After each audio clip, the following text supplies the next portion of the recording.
गुस्सा है क्या?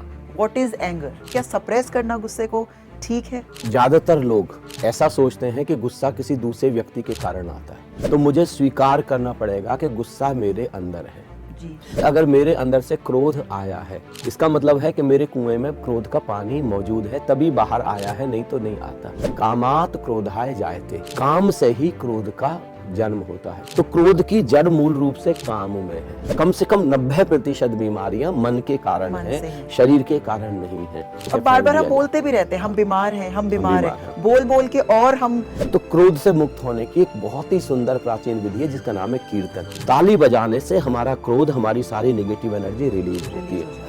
अब बच्चा माँ के प्रति कुछ अपेक्षा रख रहा है और माँ जब उसकी अपेक्षा पर खरी नहीं उतरती तो उसको गुस्सा आता है, वो सप्रेस कर लेता है। अब वो बचपने में चीज अच्छी लग रही है, बट वो चीज उसके सबकॉन्शियस में जा रही है, जो बड़े होके बहुत बुरी तरह शायद। कई बार पेरेंट्स इसको सपोर्ट करते हैं। सपोर्ट नहीं करना चाहिए। सभी माता पिता बच्चे को बहुत प्रेम करते हैं, अतिशय प्रेम करते हैं, लेकिन भरोसा नहीं दिला पाते। ये भरोसा दिलाएं। और जितनी भी हिंसा वाली फिल्में हैं, हिंसा वाली वीडियोज हैं, कृपया अवॉइड करें। आज का ये super interesting podcast spiritual leader Swami Alok ji के साथ। उनकी स्पिरिचुअल नॉलेज एंड कॉन्सेप्ट्स इतने आई ओपनिंग हैं, वो इसीलिए क्योंकि आप और मेरे जैसे मॉडर्न लोग जो अंधविश्वास या किसी सुपरस्टिशन या किसी के कहने पर स्पिरिचुअलिटी को फॉलो नहीं कर सकते और करना भी नहीं चाहिए। इन्होंने स्पिरिचुअलिटी को साइंटिफिक एंड लॉजिकल रीजनिंग से समझाया है। अगर आप अपनी स्पिरिचुअल जर्नी समझना चाहते हैं और एलिवेट करना चाहते हैं तो इनकी लाइफ पर हमने एक फुल पॉडकास्ट किया था, जिसका लिंक इस वीडियो के डिस्क्रिप्शन में आपको मिल जाएगा। जरूर देखिएगा। और हाँ, मोस्ट इम्पॉर्टेंटली, इनकी फाउंडेशन का नाम है आनंदम और podcast channel Anandam for Bharat, ये उसी का ही एक्सटेंशन है जो कि समर्पित है पूरे भारत और विश्व को। प्रणाम स्वामी जी। आनंदम प्रणाम। कैसे हैं आप? प्रणाम स्मृति, मैं बिल्कुल अच्छा हूँ। एक बार फिर से स्वागत है आपका आनंदम फॉर भारत में। Thank you Swami ji. आज का टॉपिक बहुत महत्वपूर्ण है और वो है वो इमोशन कि जो वक्त पे कंट्रोल हो जाए तो वरदान बन सकता है, और अगर नहीं हो तो लाइफ का सबसे बड़ा रिग्रेट, और वो है गुस्सा, एंगर, जो कि मोस्टली लोगों की सबसे ज़्यादा शिकायत है। गुस्सा है क्या? What is anger? और क्या गुस्से को सप्रेस करना ठीक है? क्योंकि समाज और फैमिली हमसे ये एक्सपेक्ट करती है कि गुस्सा नहीं करना, बट कुछ ना कुछ ट्रिगर्स हर व्यक्ति के अंदर होते हैं कि जब वो सिचुएशन आती है तो वो गुस्सा उनका बिल्कुल उबाल पे आ जाता है और फटने वाला हो जाता है। लेकिन समाज एक्सपेक्ट करता है कि हम गुस्सा नहीं करें। तो क्या सप्रेस करना गुस्से को ठीक है? तो सबसे पहले तो हम ये समझें कि गुस्सा हमको आता क्यों है। जी। ज्यादातर लोग ऐसा सोचते हैं कि गुस्सा किसी दूसरे व्यक्ति के कारण आता है, और जब दूसरे व्यक्ति के कारण आता है तो दूसरा व्यक्ति उसके लिए जिम्मेदार है। यानी मेरे गुस्से के लिए कोई और जिम्मेदार है, मेरा भाई जिम्मेदार है, मेरी पत्नी जिम्मेदार है, मेरे पिता जिम्मेदार हैं। हम कहते हैं उन्होंने मुझको गुस्सा दिला दिया, मैं क्या करूं। तो अगर उन्होंने मुझे गुस्सा दिला दिया है, इसका मतलब उनको बदलना है, मुझको नहीं बदलना है। जो भी चेंजेस करना है उनको करना है, मुझको नहीं करना है। तो सबसे पहली चीज तो मुझे स्वीकार करना पड़ेगा कि गुस्सा मेरे अंदर है।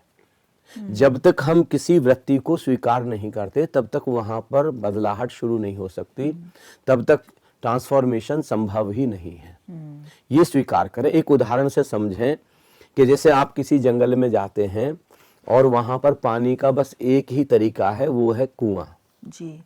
तो एक रस्सी है और एक बाल्टी है, और आप वहां पर रस्सी और बाल्टी को डालते हैं और पानी निकालते हैं और पानी को पीते हैं, और फिर कुएं को कहते हैं भाई तुम्हारा बहुत बहुत धन्यवाद, तुमने मुझे पानी दिया। और कुआं कहता है कि भाई मेरे अंदर थोड़ी ना पानी था, वो तो तुमने रस्सी और बाल्टी डाली तो पानी निकल गया। करेक्ट।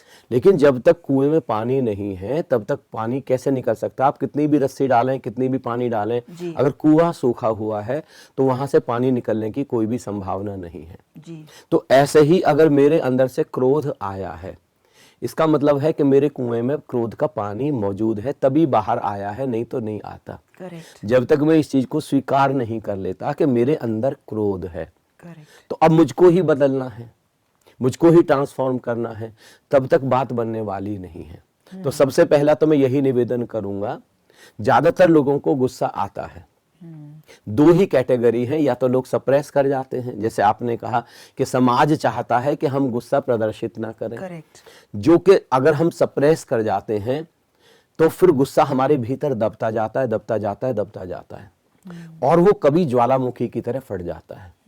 सप्रेशन बहुत ही ज्यादा खतरनाक है, एक्सप्रेशन से भी ज्यादा। जब गुस्सा एक्सप्रेस हम करेंगे तो हम बाती करेंगे, किसी के ऊपर चिल्ला देंगे, चीख देंगे, हो सकता है किसी को गालियां दे दें, कभी कभी लात घूंसे थप्पड़ भी हो जाते हैं। लेकिन जब हम सप्रेस करते चले जाएंगे तो ये सप्रेशन इतने गहरे हमारे सबकॉन्शियस में पहुंच जाएगा कि एक दिन ये हमको आत्महत्या करने पर मजबूर कर सकता है, या किसी दूसरे व्यक्ति की हत्या करने पर मजबूर कर सकता है। तो सप्रेशन इज मोर डेंजरस। तो आपने पूछा कि सप्रेस करें या एक्सप्रेस करें, तो मैं कहना चाहूंगा neither suppression nor expression but transformation. ना तो गुस्से का दमन करना है, ना गुस्से का वमन करना है जी। गुस्से को रूपांतरित करना है। क्रोध आता क्यों है और क्रोध हकीकत में है क्या जी। समाज में जीते हुए बहुत सारी हमारी समाज से अपेक्षाएं हैं। हम जिन संबंधों में जी रहे हैं वहां पर हमारी बहुत सारी एक्सपेक्टेशंस हैं। एब्सोल्युटली।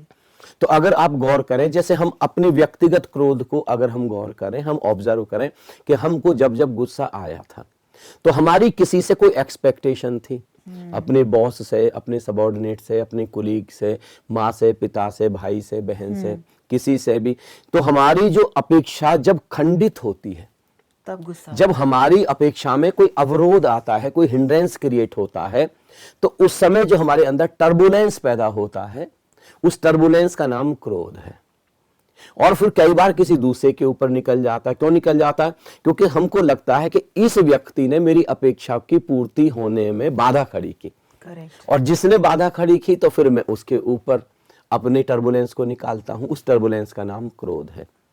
भगवान श्री कृष्ण भी अर्जुन को श्रीमद् भागवत गीता में कहते हैं, हे अर्जुन, कामात क्रोधाय जायते। काम से ही क्रोध का जन्म होता है। काम यानी अपेक्षा जी। बिना कामना के खंडित हुए कभी क्रोध पैदा नहीं हो सकता। तो क्रोध की जड़ मूल रूप से काम में है। देखिए, अगर क्रोध से हकीकत में मुक्त होना, कंट्रोल की भाषा नहीं जी। कंट्रोल की भाषा बिल्कुल नहीं, क्योंकि किसी भी चीज को हम नियंत्रण करेंगे वह चीज और उभर करके सामने आएगी।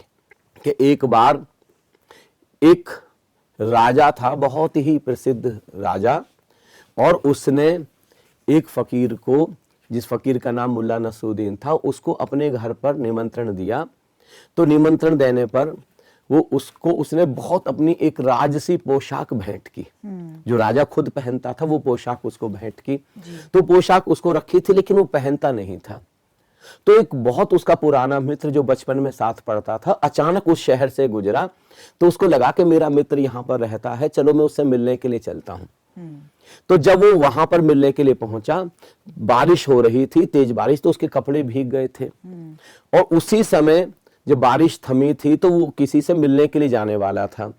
तो अब उसने कहा कि भाई मैं तो किसी से मिलने जाने वाला हूं, तुम अचानक आ गए हो, लेकिन अब तुम यहाँ पर इंतजार करो। वो कहने लगा कि देखो, मैं तो केवल तुम्हारे लिए आया हूँ इतने दिनों बाद। अगर मैं ही यहाँ प्रतीक्षा करता रहूंगा तो मेरा मतलब क्या हुआ? मैं तो थोड़ा समय तुम्हारे साथ बिताना है, चलो मैं भी साथ चलता हूँ। उन्होंने कहा लेकिन तुम्हारे तो कपड़े भीगे हुए हैं और मैं तो फकीर हूँ। तो उसने कहा कि चलो, मुझको एक बार राजा ने पोशाक भेंट की थी, तुम कपड़े बदल लो, मैं तुमको वो दे देता हूँ। तो उसने राजा की पोशाक, वो ऐसे टर्बन है और इतनी सुंदर अचकन है, ऐसे हीरे जड़ित उसका जो पूरा का पूरा कुर्ता है।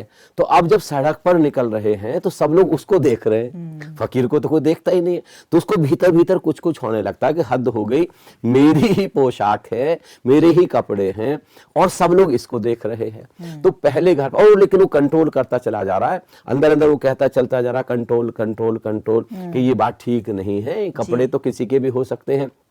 पहले घर पर जाते हैं, कॉल बेल बजाते हैं, उसके घर में दाखिल, तो जो गृहिणी दरवाजा खोलती है तो उसकी निगाहें तो उसके ऊपर टिक जाती है। उसको लगता है कि तो कोई बादशाह हमारे घर पे आया है। तो वो बैठते हैं और फिर परिचय शुरू होता है। तो फकीर परिचय देता है कि देखो, ये है मेरे मित्र चंदूलाल, और ये बचपन के मेरे मित्र हैं, साथ पढ़ते थे, गांव से आए हैं, अचानक आ गए हैं। और रही कपड़ों की बात, इन्होंने जो कपड़े पहन रखे हैं वो मेरे हैं। अच्छा। मैंने इनको दिए हैं। वो चंदूलाल भी बड़ा सख्ते में आ गया कि हद होगी, कपड़े की तो कोई बात ही नहीं थी, लेकिन उसके अंदर चल रही थी, वो कंट्रोल कर रहा था जी। लोग कपड़े देख रहे थे। तो जब वहां से बैठ करके वहां से चले थोड़ी देर बाद, घंटे भर बाद, तो चंदूलाल ने कहा भाई मैं तुम्हारे साथ नहीं चलता, तुमने तो हद कर दी, बहुत ही ज्यादा बेइज्जत कर दी, कपड़े की तो बात ही नहीं थी। उन्होंने कहा तुम फिक्र ना करो, अब जिस घर में जा रहे हैं वहां पर कपड़े की बात हम नहीं करेंगे, मैं अब तुमको मतलब वायदा देता हूं। तो फिर वहां किसी, लेकिन ये करता जा रहा, अंदर अंदर उबाला आता जा रहा है, ये कपड़े मेरे हैं, सब लोग इसी को देख रहे हैं, कपड़े तो मेरे हैं। लेकिन वो कहता है कि तुम फकीर हो, तुम कंट्रोल करो अपने आप को। फिर वहां उस घर पर जाते हैं और घर पर जाकर के फिर बातचीत शुरू होती है, फिर परिचय शुरू होता है, वो दबा रहा है। फिर वो गृहिणी पूछती है कि ये कौन है, कपड़े तो बहुत ही सुंदर पहन रखे इन्होंने। बोले हाँ, कपड़े की चर्चा तो नहीं करनी, लेकिन फिर भी मैं बताता हूँ कपड़े मेरे हैं, कपड़े इनके नहीं है। तो ऐसे फिर वो उसको बहुत बेइज्जत महसूस होता है। लेकिन तीसरे घर पर भी जाना है, अब तो बिल्कुल कसम ही खा लेता कि मैं कपड़े का चर्चा ही नहीं करूंगा। और फिर जब वहां पर बैठते हैं, फिर वो लोग उसी के ऊपर ध्यान दे रहे हैं, बार बार उसी को देखते, इससे बर्दाश्त नहीं हो रहा है। तो फिर जब परिचय देता, फिर भी यही कह जाता है कि देखो कसम खाई है मैंने, कपड़ों की बात नहीं करनी है, लेकिन फिर भी मैं बताता हूं कपड़े मेरे हैं। ये जब हम कंट्रोल करने की कोशिश करते हैं तो चीजें ऐसे निकल करके आती हैं। तो क्रोध को कंट्रोल नहीं करना है, कंट्रोल करेंगे तो ज्वालामुखी की तरह कभी बाहर निकल करके आ जाएगा। क्रोध को समझना है और संकल्प पूर्वक क्रोध की ऊर्जा को परिवर्तित करना है। कभी हम छोटे से बच्चे थे, स्कूल में पढ़ने के लिए गए थे, हमारी कोई गलती नहीं थी, शरारत हमारे बगल वाला बच्चा कर रहा था, लेकिन टीचर ने जब पलट करके देखा तो उसको लगा कि हम शरारत कर रहे, तो डांट हमको पड़ी जी। कितनी बार माता पिता से, गलती हमारे भाई ने की थी या हमारी बहन ने की थी और हमको थप्पड़ हमको पड़ा। और वहां पर हम भी चाहते थे कि वापस थप्पड़ लगाएं, लेकिन हम नहीं कर सके, हम जो कमजोर थे, हम लाचार थे। कितनी बार क्रोध ऐसे जमा होता चला गया, और वो जो जमा होने वाला क्रोध है वो अंदर सबकॉन्शियस में चला गया है और एक ग्रंथि बन गया है। और वो ग्रंथि शरीर पर निकलती है बीमारी के रूप में। होता है ऐसा, बहुत सारी बीमारियां हमको पता भी नहीं है, बहुत सारी बीमारियां जिसमें ब्लड प्रेशर भी शामिल है और सारा। अब तो जो बहुत सारी शोध हुई हैं, उन शोध से पता चला है कि जितने भी क्रॉनिक डिसीजेज हैं, जिसमें ब्लड प्रेशर है, हार्ट की प्रॉब्लम है, कैंसर है, जिसमें डायबिटीज है, ये सारी की सारी जितनी भी बीमारियां, इनमें सबसे ज्यादा महत्वपूर्ण जो रोल है वो हमारे भीतर जो सप्रेस्ड चीजें हो गई हैं, तनाव है, डिप्रेशन है, क्रोध है, ये सबसे बड़ा कारण है जो हमारे अंदर ग्रंथियां बनाता है जी। उसको निकालना बहुत ज्यादा जरूरी है। सिरसा में एक बच्ची रहती है जिसका नाम सुनीता है, आर्किटेक्ट इंजीनियर है, आजकल वो गुड़गांव में रह रही है। तो उसको बहुत पेन होता था सिर में, ऐसे इतना ज्यादा जैसे कोई चीज उसको छेद करके चली जाएगी, इतना अनबियरेबल पेन उसको सिर में होता था। तो उसने मुझको बोला कि स्वामी जी ऐसे बहुत मुझे पेन होता है और कोई दवा मेरे ऊपर काम नहीं कर रही है, और मैंने सारे टेस्ट करा के देख ली है, MRI भी करा के देख लिया है, लेकिन मुझे कोई भी बीमारी का कोई निशान नहीं मिला। तो डॉक्टर भी परेशान है। तो मैंने उसको कहा कि भिवानी में अभी हमारा 2 दिन का पास्ट लाइफ रिग्रेशन का प्रोग्राम है, तुम उसमें आओ। और वो उसमें आई। जब वो पास्ट लाइफ में गई और जब मैंने कहा कि देखो अब जड़ को देखो, जो तुम्हारी रोग की जड़ है, उस रोग जड़ में तुम जाओ, तो पता चला पिछले बर्थ में उसको किसी ने यहाँ गन से शूट किया। अच्छा। ऐसे रिवॉल्वर से उसको यहाँ इस पर कनपट्टी पर रिवॉल्वर रख के उसको गोली मार दी। तो यहाँ से जब गोली निकली तो बहुत पेन से वो गुजरी, बहुत पीड़ा से, थोड़ी देर छटपटाती रही और तब उसकी डेथ हुई। तो वो जो सबकॉन्शियस में वो गोली लगने का पेन चला गया। और वो जो पेन चला गया था, वो पेन ट्रेवल करके सबकॉन्शियस से इस बर्थ तक आ गया। तो इस बर्थ में कब शुरू हुआ उसको ये पेन? क्या बचपन से ही शुरू हो हाँ, गया उसको था? बहुत अर्ली एज में, जब वो स्टूडेंट थी तब शुरू हो गया था उसको ये पेन। हाँ, तो फिर उसको जब मैंने कहा कि अब उसको वहीं पर ड्रॉप कर दें, उसको जी करके हमेशा हमेशा के लिए देखें, वो वाला पेन वहीं ड्रॉप हो गया है। ये जब मैंने विधि कराई, जब मैंने इसको रिग्रेशन में इसको कराया, तो फिर वो जब वापस आई तो उसके बाद उसका पेन बंद हो गया धीरे धीरे, कुछ ही दिनों बाद। अब पूरी तरीके से वो हेल्दी है वो लड़की, अभी गुड़गांव में रह रही है वो। एक बार स्वामी जी मैंने सुना था किसी को बैक पेन की भी प्रॉब्लम थी, ऐसे कोई डॉक्टर थे शायद।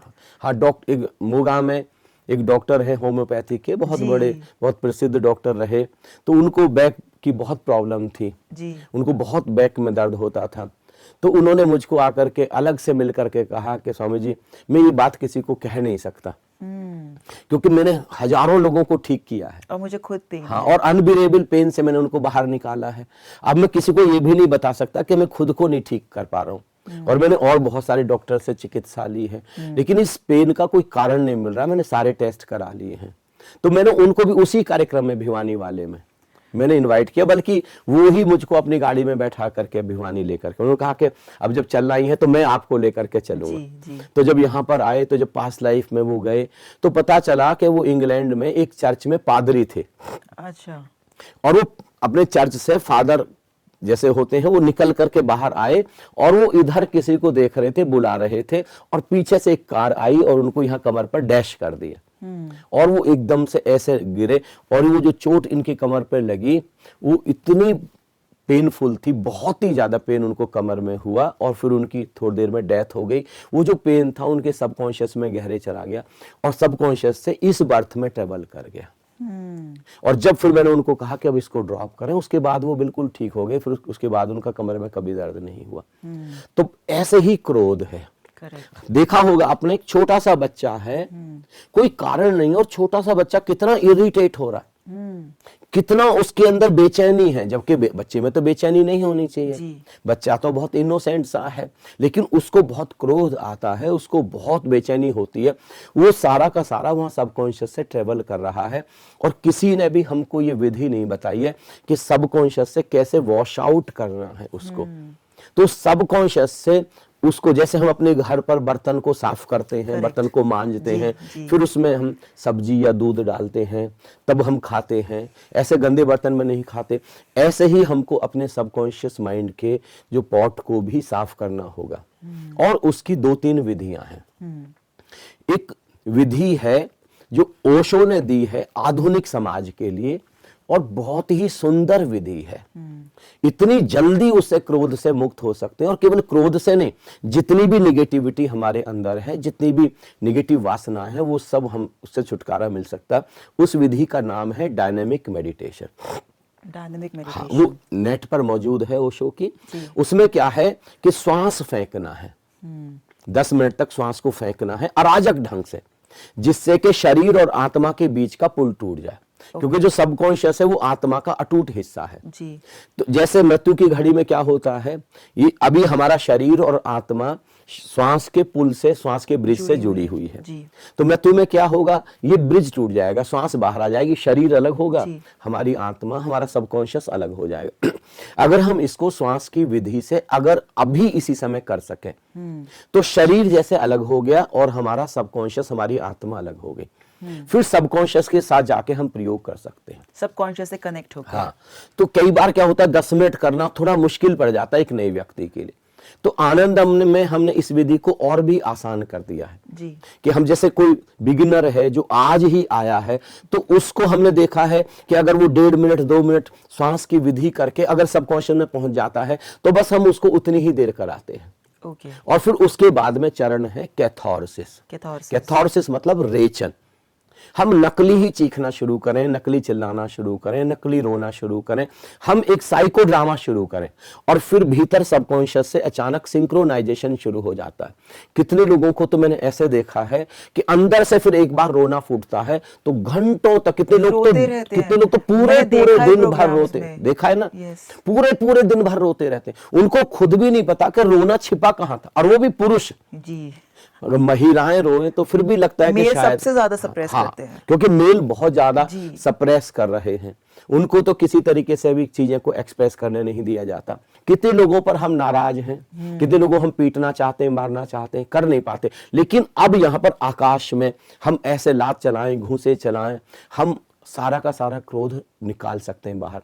10 मिनट में जैसे हम बिल्कुल एकदम तरोताजा हो जाते हैं। जैसे तूफान आता है, तेज बारिश होती है जी। और पत्तों पर बहुत धूल चढ़ जाती है और बारिश से वो सारी की सारी धूल छट जाती है और जंगल फिर दोबारा से कितना हरा भरा हो जाता है। जी।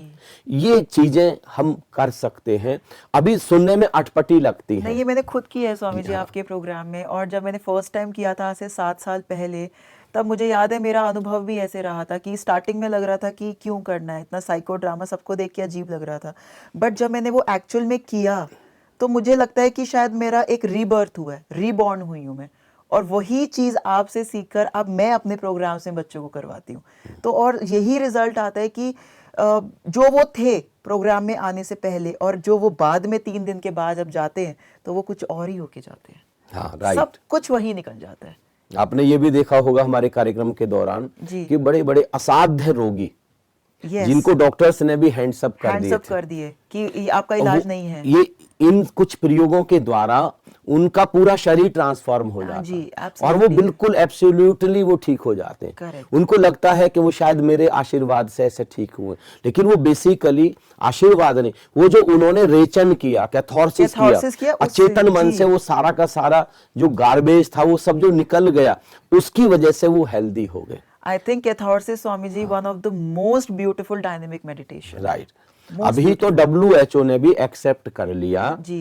कि WHO भी अभी जो रिसेंट WHO का है वो कहते हैं कि 85% जो डिसीजेज हैं वो मन के कारण है, शरीर के कारण नहीं है। करेक्ट। मन ने स्वीकार कर लिया है, मतलब सबकॉन्शियस ने मान लिया है कि हम बीमार हैं, तो शरीर बीमार हो गया है।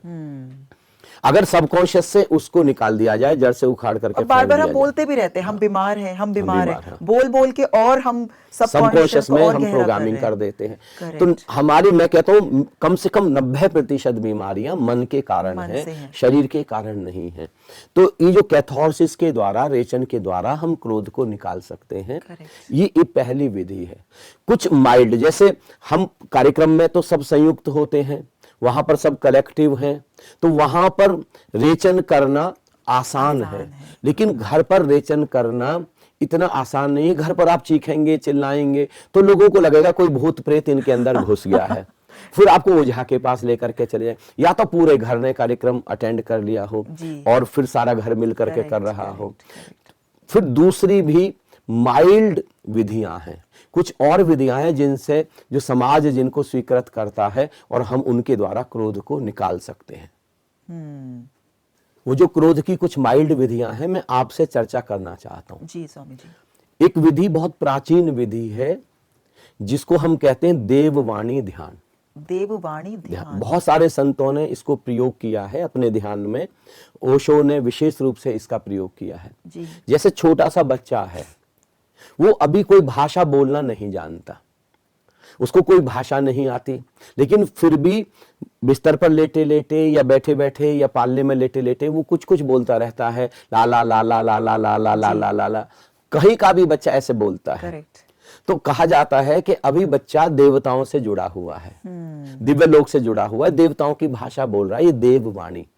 अगर हम कहीं कमरे में बैठ जाएं, विशेष रूप से जिनको रात में नींद आने की समस्या है, बहुत लोगों वो रात को सोते समय अगर ये देववाणी ध्यान करें, लाला लाला लाला लाला लाला लाला लाला लाला, हम अपनी तरफ से लाला लाला शुरू करें।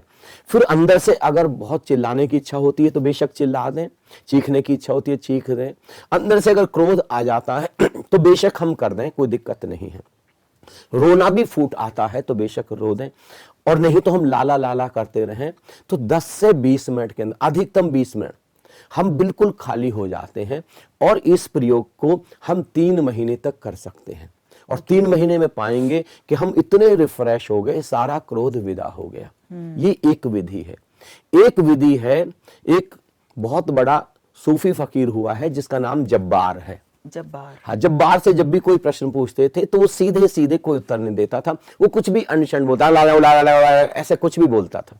तो वहां से एक नए ध्यान की विधि बनी जिसका नाम है जिब्रिश।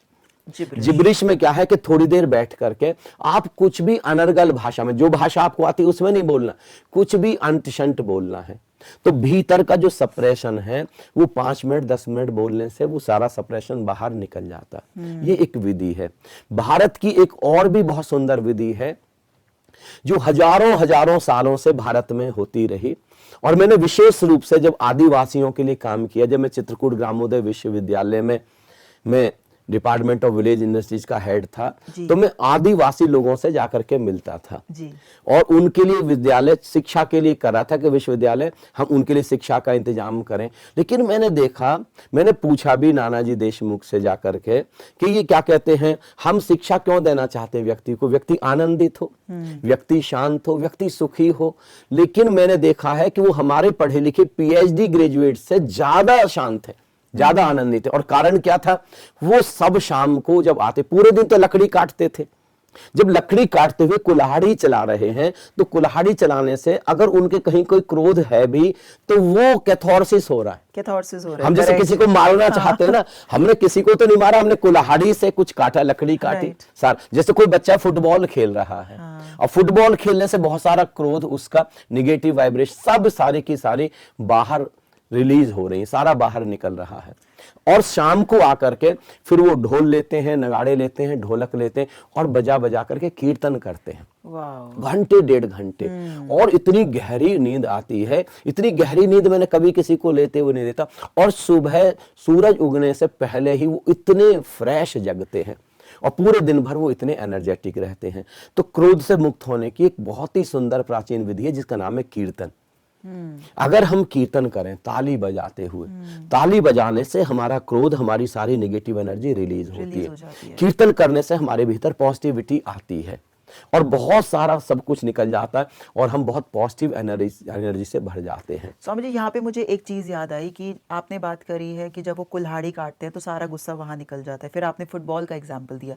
यहाँ से मुझे एक चीज़ याद आ रही है कि मैं एक स्पोर्ट्स वुमेन हूँ और मुझे याद है कि मेरे अंदर कभी भी किसी चीज़ को लेके अगर गुस्सा आता है तो मैं वो सारा जाके ग्राउंड पे निकाल देती हूँ।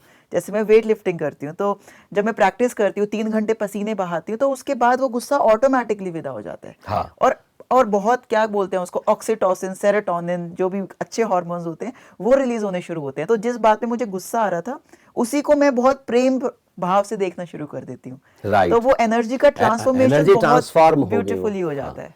जो हम कर रहे थे उसमें एनर्जी। तो physical activity also works anger में। ये है एक्यूमुलेटेड एंगर जी। जो क्रोध हमको जमा था वो क्रोध बाहर निकल गया। अब सबसे महत्वपूर्ण है, अभी अभी किसी ने मेरा अपमान किया जी। अभी अभी किसी ने मुझको कुछ बात बोली जी। और मुझे अब अंदर से उबाला आना शुरू हो गया जी। अब फिर वो 2 चीजें होंगी, या तो मैं इसको सप्रेस कर दूं या फिर मैं एक्सप्रेस कर दूं। एक्सप्रेस करूंगा तो फिर वही एक श्रृंखला शुरू हो जाएगी। मैं आपको 1 थप्पड़ लगाऊंगा, आप मुझे 2 थप्पड़ लगाएंगे। मैं आपको लाठी मारूंगा, आप बंदूक लेकर के आ जाएंगे। ये पता नहीं कहां जाकर के रुकेगी।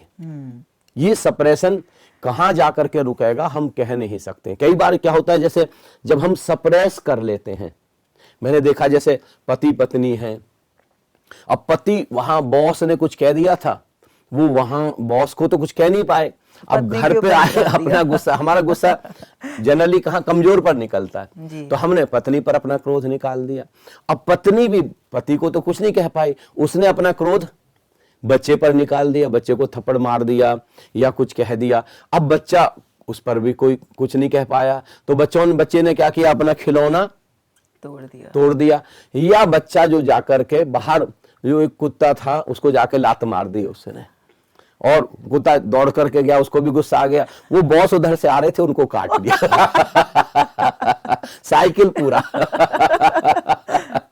मजेदार। साइकिल पूरा हो गया। वहीं से शुरू हुआ था, आखिर में वहीं पे खत्म हो गया। हकीकत में क्रोध का यही विज्ञान है, वो लौट करके अंततः आपके ऊपर ही आ जाएगा। करेक्ट। तो जैसे ही क्रोध आने वाला है उस समय के लिए 2-3 विधियां हैं, वो मैं आपको बताऊं, बहुत ही कारगर विधियां हैं। जी बताइए। सबसे पहली विधि, हमारा जो इमोशंस हैं वो हमारे सारे इमोशंस हमारी श्वास से सीधे सीधे जुड़े हुए। ओके। आप कभी भी अनुभव करें, जैसे अभी हमारी श्वास सामान्य चल रही है, लेकिन जब हमको क्रोध आता है तो श्वास एकदम तेज हो जाती, ऊबड़ खाबड़ हो जाती। कभी भी वासना तेज हो, वासना जग जाए या क्रोध आ जाए तो श्वास एकदम उखड़ जाती है। उस समय अगर हम क्रोध को एक्सप्रेस करने की बजाय या सप्रेस करने की बजाय हम चुपचाप बैठ जाएं, एकदम सामने वाले व्यक्ति से अपना ख्याल हटा ले, और ये समझ से होगा और संकल्प से होगा। संकल्प चाहिए हमको और समझ चाहिए, क्योंकि ज्यादातर अभी जैसे मैंने शुरुआत की थी, हमको लगता है इनकी वजह से क्रोध आया तो इनको तो मैं सबक सिखाऊं। लेकिन मुझको ये सोचना होगा कि नहीं, क्रोध उनकी वजह से नहीं आया। जब मैंने साधना शुरू की थी तो मैं एक बार, जैसे रेलवे में क्या होता है, कई बार जैसे जो रेलवे में टिकट चेक करते हैं ना, टिकट चेकर, उनके अलावा बाकी डिपार्टमेंट के लोगों को भी भेजा जाता है कई बार कि ट्रेन को बीच में रुकवा लेते हैं और टिकट चेक करते हैं। तो एक बार ऐसे हम लोगों ने लुधियाना और हिसार के बीच में हमने ट्रेन को रुकवा लिया, और जब लोगों को पता चला कि पुलिस फोर्स भी है, सब है, तो लोग ऐसे दौड़ने लगे जितने बिना टिकट वाले थे। तो उसमें से एक को मैंने पकड़ा, तो जैसे मैंने पकड़ा उसने मेरे ऊपर ऐसे हाथ थप्पड़ उठाया, और जैसे थप्पड़ उठाया तो मुझको लगता था कि मैं तो क्रोध से मुक्त हो गया, मैं तो अपने बहुत काम कर रहा हूं क्रोध के ऊपर, और हकीकत में बहुत परिवर्तन आ रहे थे। तो फिर मैंने देखा कि मेरे अंदर क्रोध आया है, और मुझको भी वापस इच्छा हुई कि मैं भी इसको थप्पड़ लगा दूं, लेकिन अंदर से तो क्रोध आ गया, मैंने थप्पड़ तो नहीं लगाया। लेकिन मैंने उन सज्जन को किसी को हैंड ओवर कर दिया कि इनको तो आप देखिए। मैं चुप, एकदम शांत, अपने ऊपर श्वास जो उबड़ खाबड़ हो गई थी, मैं एकदम से अपना ख्याल अपनी श्वास पर लेकर के आ गया। श्वास को धीमी हो जाने दे, ऑटो सजेशन दे, आत्म सुझाव, मेरी श्वास धीमी होती जा रही। जैसे शांति में धीमी चलती है ना श्वास, ऐसे श्वास को धीमी और धीमी और धीमी और धीमी करते तो स्वामी जी आप कह रहे हैं कि सेल्फ अवेयरनेस में, हाँ, सेल्फ अवेयरनेस उसी समय जागना होगा। उसी समय थोड़ा सा भी अगर देर हो गई तो आप एक्सप्रेस कर जाएंगे या फिर आप सप्रेस कर जाएंगे, और दोनों ही चीजें खतरनाक है। ट्रांसफॉर्म करना, वो जो एनर्जी थी अब शांति में ट्रांसफॉर्म होगी, क्रोध की उड़ी, और आप इतने गहरे ध्यान में चले जाएंगे कि आप कल्पना भी नहीं कर सकते। ये पहली और बहुत सुंदर विधि है। जो लोग ध्यान की तरफ जा रहे हैं, जैसे आपने एक एपिसोड में मुझसे मेडिटेशन की बात की थी, विचारों की बात की थी, तो मैंने कहा था कि अपने शरीर को, अपने विचारों को ऐसे देखें दूर खड़े होकर के, दृष्टा भाव से, जैसे ये शरीर किसी और का है, ये विचार किसी और के हैं। ऐसे ही जब क्रोध आ जाए, अंदर उबाल हो रहा है, अंदर तूफान चल रहा है, उस तूफान के दृष्टा हो जाए। अलग से देखें कि जैसे किसी और को तूफान चल रहा है, और आप पाएंगे, इतने हैरान होंगे, धीरे धीरे देखते देखते तूफान अपने आप शांत हो गया, और आपकी डुबकी बहुत गहन शांति में, गहरे ध्यान में लग गई। अगर आप इसमें एक कदम और जोड़ सकें, साक्षी, साक्षी का मतलब है अंदर जो निराकार है, अब वो भी इंक्लूडेड हो गया। आंख बंद करके, बंद आंखों से जो ध्यान में हम निराकार आकाश को देखते हैं, अब एक तरफ तूफान चल रहा है, केवल तूफान को आपने देखा तो आप मन के दृष्टा, क्रोध के दृष्टा हुए, इतने से बात बन जाएगी। लेकिन अगर भीतर अंदर के आकाश को भी आप इंक्लूड कर लें, आप क्रोध के साक्षी हो गए, तूफान के साक्षी हो गए, तो बात बनेगी नहीं, संवर जाएगी, आप बहुत डीप चले जाएंगे। एक बार ऐसा हुआ कि एक महिला हमारे संस्था से जुड़ी हैं, एक बहुत प्यारी सी बहन है, तो उन्होंने मुझे एक बार नागपुर से फोन किया और कहने लगी कि स्वामी जी, मेरे पड़ोस में एक महिला आ गई है, बहुत ही दुष्ट है, वो सरकारी डिपार्टमेंट में रहती थी। बोले जैसे मैं बाहर निकलती हूँ, ये पता नहीं, कोई बात ही नहीं होती है, कुछ कुछ उल्टा सीधा बोलने लगती है, मैं फिर कुछ कहती हूँ तो गाली देने लगती है। तो फिर मैंने कहा आप क्या करते हैं? बोले मैं भी गाली देती हूँ। पूरी श्रृंखला शुरू हो जाती है, बोले पूरे दिन भर का ध्यान सब गड़बड़ हो जाता है। तो मैंने कहा कि अब अगली बार जब कल आप जाएं और वो गाली दें तो आप उनकी गाली पर ध्यान मत देना, वो जब क्रोध उबल जाएगा तो आप दौड़ के अंदर चले जाना, उसके दृष्टा हो जाना, अंदर आप आकाश को देखना और भीतर जो परमात्मा का संगीत गूंज रहा है, आप अपना फोकस, अपनी सुरति को वहां पे लाना और श्वास को धीमे होने देना। तो ऐसा उन्होंने कहा कि लेकिन इससे क्या होगा? मैंने कि आप करके देखिए, मेरे ऊपर भरोसा मत करिए, फिर मुझे बताइए। तो वो इतनी क्रोध में ऊर्जा जग गई, वो अंदर तुरंत दौड़ के गई, अपने सोफे पर ही लेट गई, वहां पर जाकर के तो उन्होंने अपनी श्वास को देखना शुरू किया और ऑटो सजेशन देना शुरू किया, श्वास मेरी धीमी हो रही है, श्वास मेरी धीमी हो रही है। और उसकी दृष्टा हो गई और अंदर के आकाश को, और आकाश में जो गूंज रहा है वो ओंकार उसका सुनना शुरू किया। वो इतनी गहरी समाधि में चली गई।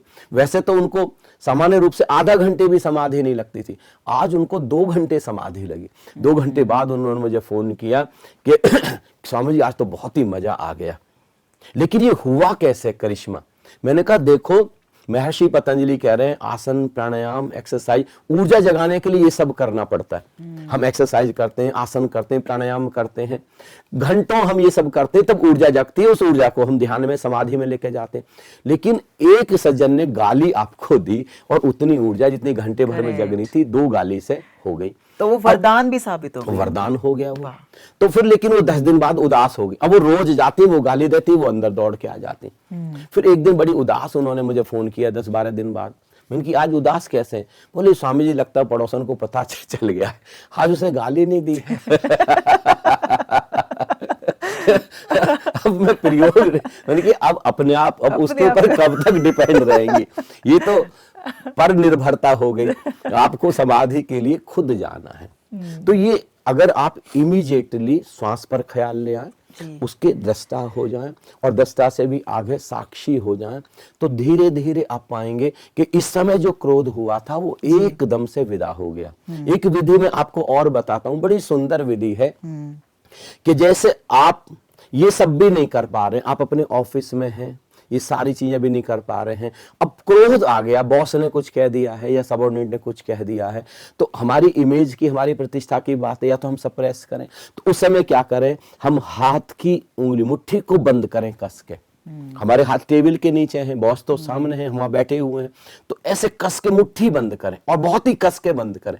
क्रोध की सारी ऊर्जा मुट्ठी में आ गई और इसको मजबूत कर गई।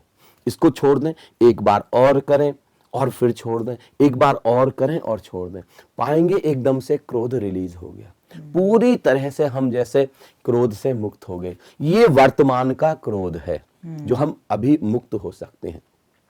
भविष्य में क्रोध ना आए उसके लिए अपने जीवन में क्रिएशन को जगह दें। सृजन, सृजन का अर्थ है 24 घंटे में कोई आधा घंटे, 1 घंटे अपने लिए समय निकालें और कुछ ऐसा करें जिसके बदले में मुझे पारितोषिक नहीं चाहिए, मुझे कोई मेहनताना नहीं चाहिए, कोई धन्यवाद भी नहीं चाहिए, बस जिसको करने भर में मुझे मजा आता है। आपको कीर्तन करने में मजा आता है, कीर्तन करें। आपको गीत गाने में मजा आता है, आप गीत गाएं। आपको गीत लिखने में मजा आता है, आप गीत लिखें। नाचने में मजा आता है, आप नाचें। बागवानी करना अच्छा लगता है, आप बागवानी करें। आपको निराई गुड़ाई करना अच्छा लगता है, आप निराई गुड़ाई करें। आपको पेंटिंग करना अच्छा लगता है, आप पेंटिंग करें। यानी कोई भी ऐसा कृत्य जिसको करने भर में आनंद है, कोई भी है। हमको नहीं लता मंगेशकर जी बनना है, हमको नहीं मोहम्मद रफी, या हमको नहीं किशोर कुमार बनना है, कुमार शानू बनना। हम अपने आनंद के लिए तो गा सकते हैं कि नहीं गा सकते। हमको गाने में मजा आ रहा है। कविता, डॉक्टर रविंद्रनाथ टैगोर ने भी तो नहीं सोचा था ना कि मुझे नोबेल पुरस्कार मिलेगा, उसके लिए तो कविता नहीं लिखी थी जी। अपने आनंद के लिए कविता लिख रहे थे और उस आनंद में उनको नोबेल पुरस्कार भी मिल गया। ऐसे गोस्वामी अमित तुलसीदास जी ने खुद कहा है, स्वांत है सुखाय रघुनाथ तुलसी गाथ, तुलसी रघुनाथ गाथा। अपने सुख के लिए रघुनाथ की गाथा गानी शुरू की और वही बहुजन हिताय बन गई। जो भी कोई भी ऐसा कर्म जिसको करने में आपको मजा आता है उसको करना शुरू करें। जैसे आप कर रहे हैं, अब बच्चों को जाकर के कुछ दे रहे हैं, या आप वेट लिफ्टिंग में कुछ एक्सरसाइज कर रहे हैं, कोई फुटबॉल खेलने में किसी को अच्छा लग रहा है, जाके 1 घंटे क्रिकेट खेल लिया है, जाके 1 घंटे वॉलीबॉल खेल लिया है, कुछ ऐसा सृजन, तो धीरे धीरे हम पाएंगे क्रोध से हम पूरी तरीके से मुक्त हो गए। भविष्य में भी क्रोध नहीं आएगा क्योंकि हमने ऊर्जा को ही रूपांतरित करना शुरू कर दिया।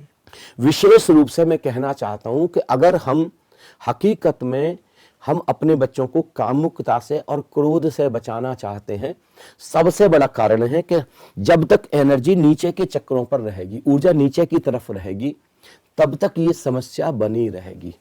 हम कुछ ऐसा बच्चों को कराएं, अपने परिवार में करें कि एनर्जी अपलिफ्ट होनी शुरू हो। और ये मुझे तो लगता है स्वामी जी कि ये स्कूल्स का भी पार्ट हो जाना चाहिए। पार्ट हो जाना चाहिए, ये पार्ट ऑफ एजुकेशन सिस्टम हो, कम से कम हृदय तक तो पहुंच जाए जी। 3 चक्र नीचे, 3 चक्र ऊपर, ये हृदय बीच में। अगर हृदय तक भी ऊर्जा आ जाए, हम भाव के तल पर, Correct. हम प्रेम के तल पर आ जाए, तो एनर्जी ट्रांसफॉर्म हो गई। करेक्ट। और हम जो भी कर रहे हैं आज, इतना वॉयलेंस है, इतनी हिंसा है, ये सब हम इससे बच सकते हैं। Correct. और जितनी भी हिंसा वाली फिल्में हैं, हिंसा वाली वीडियोस हैं, कृपया अवॉइड करें। नहीं तो वह चीज हमारे सबकॉन्शियस में चली जाती है और वहां पर जाकर के एक एनर्जी बन जाती है, और वो एनर्जी फिर हमको कई बार उस सिचुएशन में क्रोध करने के लिए मजबूर कर देती है। जी। सारी चीजों का हम ख्याल रखेंगे तो हम क्रोध से मुक्त हो सकते हैं। ये एनर्जी है, इसको हम आसानी से परिवर्तित कर सकते हैं। और जैसे आपने कहा, जैसे अभी हमारे लिए अभिशाप बना हुआ था, जी। और बस पलटने की बात है, हमारे लिए वरदान बन सकता है ये।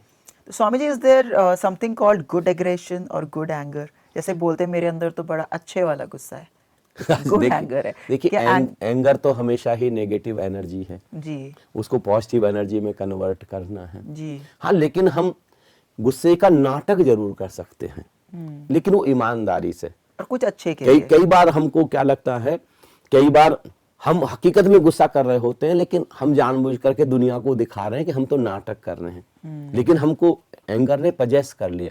कि जैसे बच्चे हैं, कई बार बच्चों अच्छे से नहीं काम कर रहे हैं, तो कई बार बच्चों के सामने हमको नाराज होने का नाटक करना, बट वो भी अच्छे के लिए हो रहा है। अच्छे, लेकिन वो नाटक होना चाहिए सही में। हाँ, ऐसा नहीं है कि क्रोध हमको पजेस कर ले। शुरू में तो नाटक हम करते हैं, फिर जल्दी हमको क्रोध पजेस कर लेता, फिर बच्चे को थप्पड़ मारते हैं, अब हम तुमको सबक सिखा करके ही रहेंगे।